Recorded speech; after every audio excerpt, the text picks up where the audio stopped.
राज्यपाल बंडारू दत्तात्रेय ने आज इंदिरा गांधी विश्वविद्यालय रेवाड़ी में छात्रों व प्राध्यापकों को किया संबोधित। कहा, नई शिक्षा नीति लागू होने से नैतिक मूल्यों के साथ साथ रोजगार के बढ़ेंगे अवसर।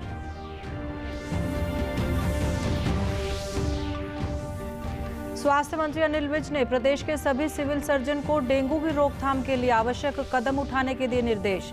कहा, स्वास्थ्य टीमें लार्वा की जांच कर दवाइयों का छिड़काव करने पर दें जोर।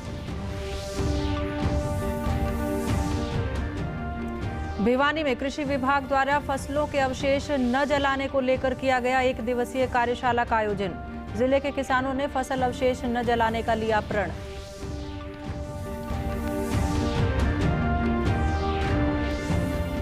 और राष्ट्रपति रामनाथ कोविंद और प्रधानमंत्री नरेंद्र मोदी ने ईद मिलाद उन नबी के अवसर पर देशवासियों को दी बधाई। नूह जिले में कोरोना संबंधी दिशा निर्देशों का पालन कर मनाया गया ईद मिलाद उन नबी। नमस्कार, मैं मंजू सिंधु और अब खबरें विस्तार से। प्रदेश के राज्यपाल बंडारू दत्तात्रेय ने आज इंदिरा गांधी विश्वविद्यालय मीरपुर रेवाड़ी में छात्रों व प्राध्यापकों को संबोधित किया। अपने संबोधन में उन्होंने कहा कि देश की आज़ादी में बहुत से लोगों ने अपने प्राणों की आहुति दी है और हमें शहीदों से प्रेरणा लेनी चाहिए जो अपने देश की रक्षा के लिए अपनी जिंदगी का बलिदान दे देते हैं। राज्यपाल ने कहा कि आगामी 25 वर्षों में भारत विश्व में हर क्षेत्र में प्रथम होगा। उन्होंने छात्रों से आह्वान किया कि वे अपने आप को आत्मनिर्भर बनाएं और आत्मनिर्भर बनने से बेरोजगारी भी कम होगी। उन्होंने कहा कि युवा नौकरी लेने वाले नहीं बल्कि देने वाले बने। किया है तो उनसे मुझे लगता है कि अपनी आगे आने वाले दिनों में रोजगार बढ़ाने का जो है बहुत बड़ा क्षेत्र बनेगा। और वैसे ही ग्रामीण क्षेत्र में विद्यार्थियों को थोड़ा अनुभव कराकर उनको केवल नौकरी के लिए नहीं लेकिन एक एंटरप्रेन्योर्स के रूप में तैयार करने का भी जो नई शिक्षा नीति में बताई गई है उसको पालन करने के लिए यूनिवर्सिटी प्रयास कर रही है। राज्यपाल ने कहा कि नई शिक्षा नीति लागू होने से नैतिक मूल्यों को बढ़ावा मिलेगा और नई शिक्षा नीति रोजगार बढ़ाने का काम करेगी। वो नई शिक्षा नीति को इम्प्लीमेंट करने में आगे आ चुकी है, उनको भी मैं बधाई देना चाहता हूँ। और सबसे ज़्यादा जो शिक्षा नीति में नैतिक मूल्यों को बढ़ाना, नशा निवारण जैसे भी बुराइयों को दूर करवाना और वैसे ही साइंटिफिक एजुकेशन, क्वालिटी एजुकेशन को देना, इस बातों को बहुत ही ध्यान से आगे बढ़ाएंगे, ऐसा मुझे विश्वास है। स्वास्थ्य मंत्री अनिल विज ने वीडियो कॉन्फ्रेंसिंग के माध्यम से प्रदेश के सभी सिविल सर्जन के साथ डेंगू और कोविड टीकाकरण के संबंध में समीक्षा बैठक की। बैठक में स्वास्थ्य मंत्री ने सभी सिविल सर्जन को अपने संबंधित जिलों में उपायुक्त, शहरी स्थानीय विभाग और पंचायती राज विभाग के अधिकारियों के साथ समन्वय स्थापित करते हुए डेंगू की रोकथाम के लिए आवश्यक कदम उठाने के निर्देश दिए।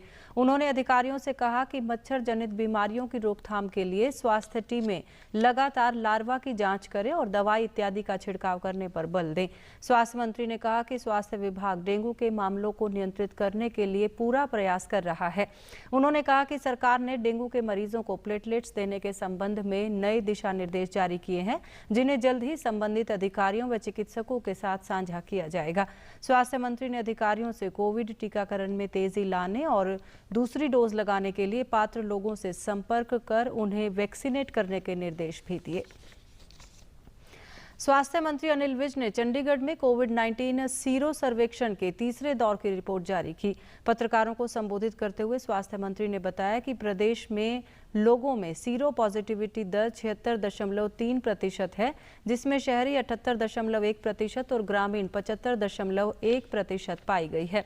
इस अवसर पर उन्होंने सीरो सर्वे के तीसरे राउंड की रिपोर्ट की पुस्तक का भी विमोचन किया। स्वास्थ्य मंत्री ने बताया कि इस सर्वे में प्राकृतिक एवं टीकाकरण से उत्पन्न हुई एंटीबॉडी का पता लगाने का सर्वेक्षण किया गया है और टीकाकरण के बाद बनने वाली एंटीबॉडी का स्पाइक प्रोटीन का टेस्ट भी हुआ है।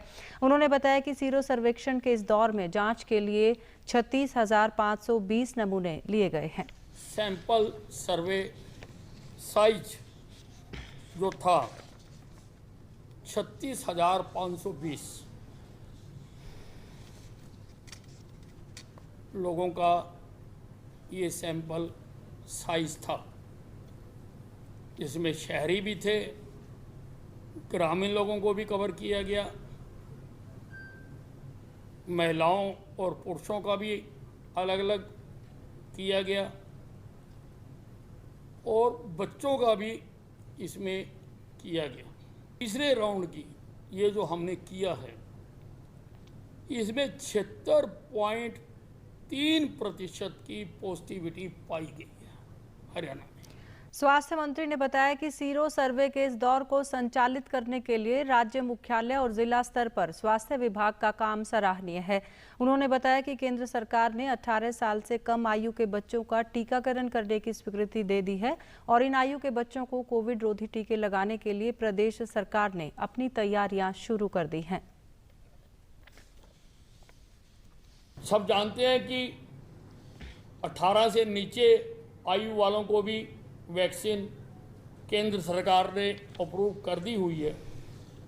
जल्दी ही केंद्र सरकार की गाइडलाइंस आ जाएंगी तो फिर हम कोशिश करेंगे कि हम इनको भी लगाएं। इस एंटीबॉडी बनने का मतलब ये है कि अगर कोई तीसरी लहर आती भी है तो वो कम नुकसान कर पाएगी। भारत कोविड-19 के खिलाफ लड़ाई को मजबूत करने के लिए दुनिया का सबसे बड़ा टीकाकरण अभियान चला रहा है। केंद्रीय स्वास्थ्य और परिवार कल्याण मंत्रालय के मुताबिक राष्ट्रव्यापी टीकाकरण अभियान के तहत देश ने 99 करोड़ से अधिक कोरोना रोधी टीके की खुराक लगाकर एक नई उपलब्धि हासिल की है। वहीं पिछले 24 घंटों में कोविड के 13,000 से अधिक नए मामले सामने आए हैं और 19,000 से अधिक मरीज उपचार करवाकर स्वस्थ हुए हैं। इससे स्वस्थ होने की दर बढ़कर 98.14% हो गई है। प्रदेश में भी कोरोना टीकाकरण का कार्य सुचारू रूप से चल रहा है।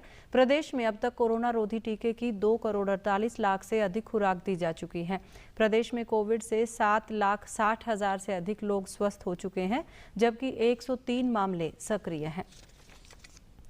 प्रदेश के किसान अब वायु गुणवत्ता सूचकांक को समझने लगे हैं। आज भिवानी के पंचायत भवन में कृषि विभाग द्वारा फसलों के अवशेष न जलाने को लेकर 1 दिवसीय कार्यशाला का आयोजन किया गया।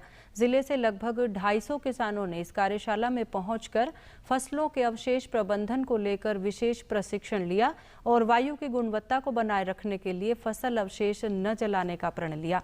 जिला उप कृषि निदेशक डॉक्टर आत्माराम गोदारा ने बताया कि इस कार्यशाला का आयोजन जिले के किसानों को गेहूं, धान व अन्य फसल अवशेष न जलाने को लेकर किया गया है। उन्होंने बताया कि आधुनिक मशीनों का प्रयोग करके किसान फसलों के अवशेष का प्रबंधन खाद बनाकर या बंडल बनाकर उनका प्रयोग गत्ते, फट्टे व पशु चारा बनाने में कर सकते हैं। इससे किसानों का प्रति एकड़ उत्पादन बढ़ता है और वातावरण भी स्वच्छ रहता है।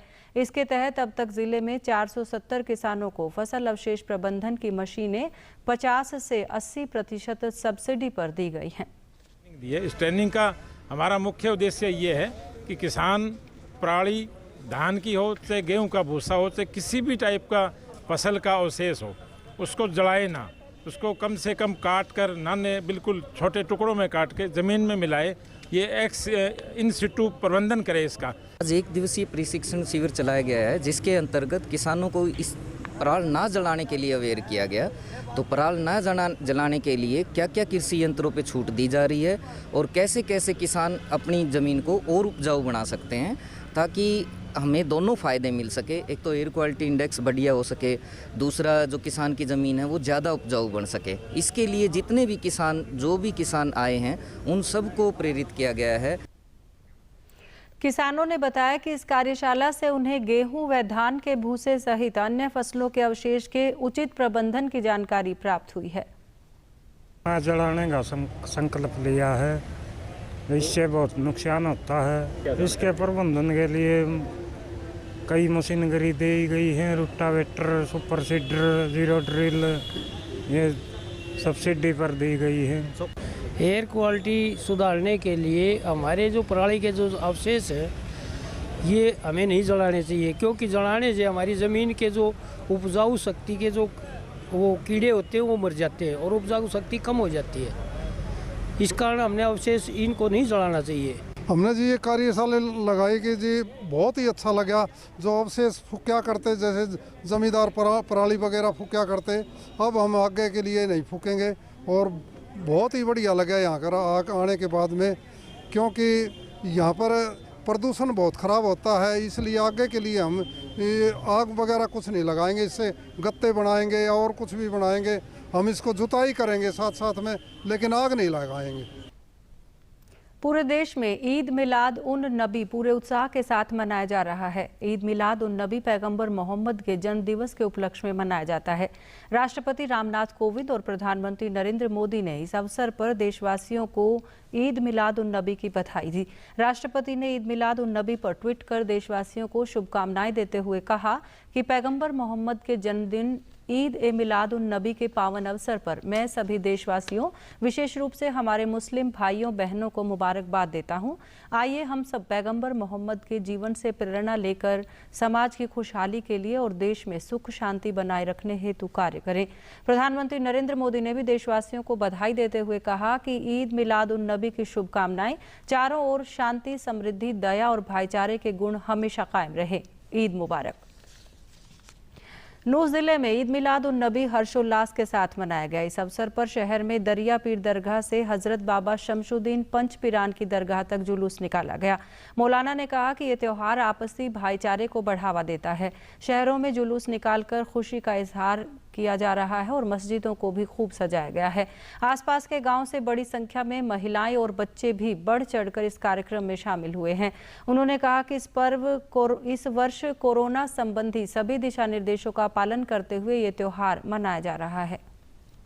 मजहब इस्लाम के बानी हज़रत अहमद मुस्तफ़ा हज़रत मोहम्मद मुस्तफ़ा सल्लल्लाहु अलैहि वसल्लम को अल्लाह तबारक व तआला ने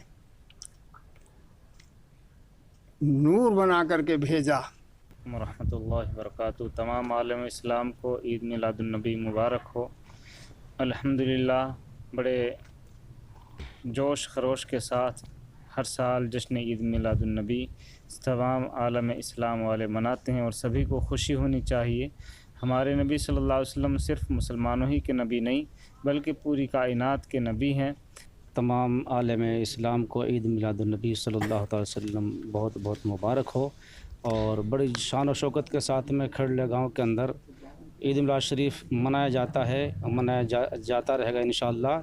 हमारे नबी सल्लल्लाहु अलैहि वसल्लम की खुशी में मनाया जाता है और ये पहले से ही मनाते हैं और मनाया जाएगा और मनाते रहेंगे। मैं युवाओं को हर साल की तरह जैसे हर्षोल्लास से मनाया जाता है, इंशाल्लाह आगे भी मनाया जाएगा और हम अगली बार और भी ज़्यादा युवा इसमें हर्षोल्लास से जुड़ेंगे। इंशाल्लाह इस साल से भी बेहतर अगली साल ये जुलूस हर साल की तरह इंशाल्लाह दादा दर पीर रहमतुल्लाह ताला अलैह शुरू होकर पंचप्राण रहमतुल्लाह ताला अलैह के आस्थाने पर जाकर इख्ताम पर पहुँचेगा। डीडी न्यूज़ हरियाणा प्रदेश और प्रदेश से जुड़ी खबरों को विस्तार से जानने के लिए आप हमारे साथ फेसबुक, ट्विटर और यूट्यूब के माध्यम से भी जुड़ सकते हैं। हमसे जुड़ने के लिए आप हमारे सोशल मीडिया हैंडल को भी फॉलो कर सकते हैं। अब आप अपने मोबाइल फ़ोन से QR कोड स्कैन कर हमारे यूट्यूब चैनल पर सीधे पहुंच सकते हैं। अंत में इस बुलेटिन के मुख्य समाचार एक बार फिर। राज्यपाल बंडारू दत्तात्रेय ने आज इंदिरा गांधी विश्वविद्यालय रेवाड़ी में छात्रों व प्राध्यापकों को किया संबोधित। कहा, नई शिक्षा नीति लागू होने से नैतिक मूल्यों के साथ साथ रोजगार के बढ़ेंगे अवसर। स्वास्थ्य मंत्री अनिल विज ने प्रदेश के सभी सिविल सर्जन को डेंगू की रोकथाम के लिए आवश्यक कदम उठाने के दिए निर्देश। कहा, स्वास्थ्य टीमें लार्वा की जांच कर दवाइयों का छिड़काव करने पर दें जोर।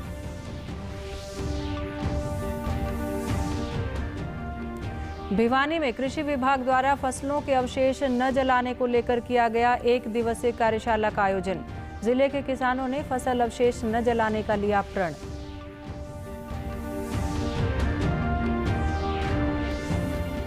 और राष्ट्रपति रामनाथ कोविंद और प्रधानमंत्री नरेंद्र मोदी ने ईद मिलाद उन नबी के अवसर पर प्रदेशवासियों को दी बधाई।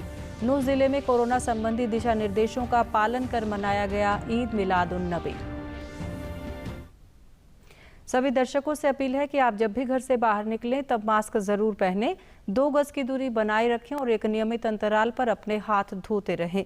और अगर आप पात्र हैं तो टीकाकरण जरूर करवाएं, तभी आप कोरोना महामारी से बच सकते हैं। आज के बुलेटिन में बस इतना ही।